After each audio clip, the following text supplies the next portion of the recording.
Tsaka po tayo mag-series. Ayan. Patayo uli na negative.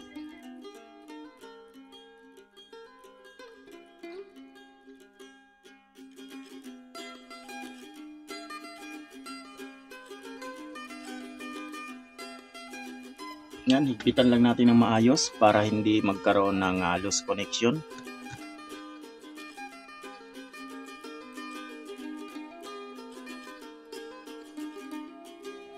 Dito naman mga ka-DIY sa kabila.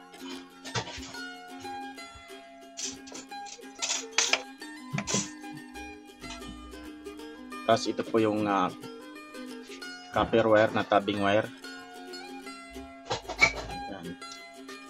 Yan, dito po natin lalagay.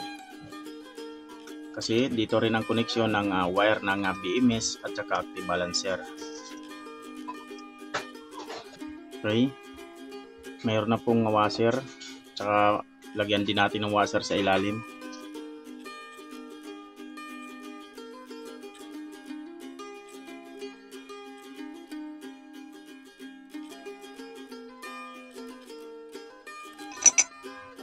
Ipitan po natin mga ka-DIY para sure ball. Alalay lang po para hindi maputol.